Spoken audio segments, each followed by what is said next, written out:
Vamos ao segundo princípio desse método de gestão de processos e pessoas, que é o Shop Floor Management. Na área administrativa também você pode entender ele como Office Floor Management, mas independente dos dois é uma metodologia de gestão de pessoas e processos. O segundo princípio é o princípio de senso de priorização. É muito importante a priorização no dia a dia do trabalho. Vou te dar alguns exemplos muito simples. Digamos que você é um líder aí, digamos um gerente, e você tem, com certeza, você tem indicadores que você é cobrado. Então você é cobrado pela segurança das pessoas no trabalho, segurança das informações, você é cobrado pela organização da sua atividade, você é cobrado pela produtividade, você é cobrado pela liderança, ou mesmo até pela qualidade, enfim, pelo prazo de entrega das atividades. Existem diversas cobranças e diversos indicadores em cima, enfim, das suas atividades. Esse é um ponto da questão sobre indicadores. Além dos indicadores, com certeza você tem ações e tomadas de decisões para fazer no dia de hoje. Então, por exemplo, você recebe diversas demandas aí, sejam de clientes internos, de fornecedores internos ou mesmo de áreas de suporte que você atende ou é atendido.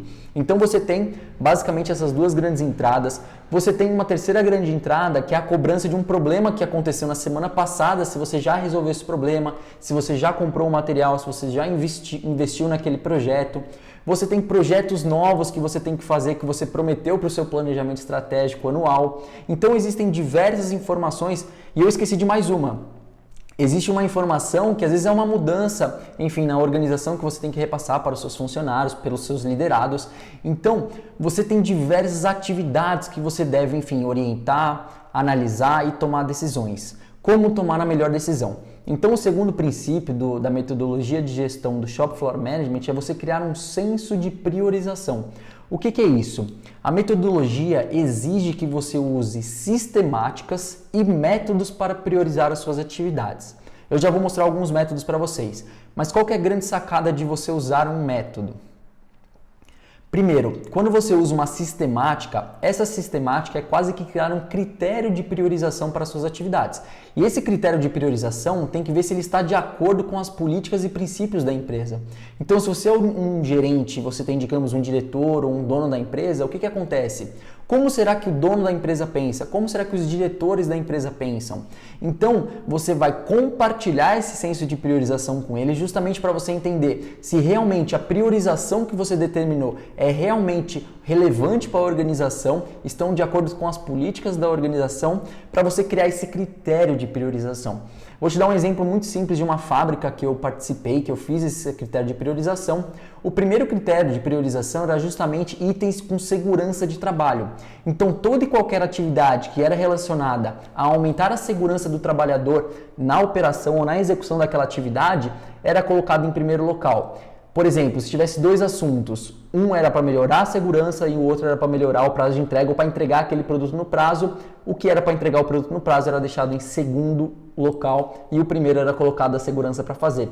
Então é muito importante você criar todos esses critérios, esse senso de priorização para você saber qual atuar. E é muito importante quando você atua em uma e deixa de atuar na outra, está muito claro para a organização qual que é a priorização daquele negócio. Enfim, você não vai receber, digamos, uma cobrança em cima de uma atividade que você não fez, até porque é relevante para o negócio a atividade que você fez. Por que é tão importante esse segundo princípio do senso de priorização?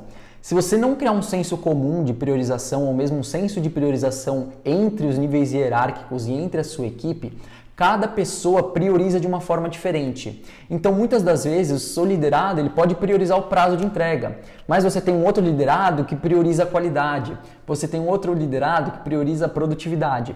Então, é muito importante, além de você criar o seu critério de priorização, você também ensinar os seus liderados qual é esse critério. Então, nesse segundo princípio, além de criar um critério, você também tem que ensinar os seus liderados qual é o critério, qual que é o senso de priorização que você deve utilizar na sua empresa. Bom, entendido agora o que é esse senso de priorização, nós temos diversas ferramentas que você pode utilizar. Nós temos o diagrama de Pareto. O diagrama de Pareto, basicamente, é você fazer um gráfico mostrando qual é o problema que mais vem acontecendo na sua equipe ou na sua empresa, para o problema que vem menos acontecendo. Quando você atua nos problemas que vem mais acontecendo, provavelmente você vai conseguir impactar muito mais o resultado. Então essa é uma forma também de priorização. Outra forma de priorização é a matriz Gucci. Tá? Eu vou explicar em poucas palavras o que é essa matriz, mas provavelmente, enfim, em alguns dias eu gravo aí a metodologia inteira para vocês. Mas GUT significa gravidade, urgência e tendência. Ou seja, aquela ação, aquela atividade que você tem que fazer, qual que é a gravidade, qual que é o impacto que se você não fizer aquela atividade. Urgência, qual é a urgência daquela atividade? É uma atividade que você tem que fazer para ontem, para hoje, para daqui a um mês. E a tendência é o seguinte, sobre aquela atividade, se você não fizer nada ou se você não fizer aquela atividade, qual que é a tendência? A tendência é piorar o resultado, melhorar o resultado, manter o resultado da organização. Então são 3 perguntas que você faz diante de algumas ações e você vai conseguir, enfim, mapear qual das ações é a mais importante que você tem que fazer naquele dia. Então a grande sacada da priorização é dentre tudo que você tem que fazer, você conseguir selecionar aí pelo menos as 3 principais atividades que você vai fazer naquele dia e as 3 principais atividades que você vai querer solucionar posteriormente. O senso de priorização ele também entra naquela terceira etapa do quadro, que é a solução de problemas. Diante de todos os problemas que você tem, quais são os problemas que você vai realmente focar? Quais são realmente os problemas que você vai tratar de forma excelente? Lembre-se, tratar de forma excelente um problema é quando você resolve ele de vez, ou seja, ele não volta a acontecer.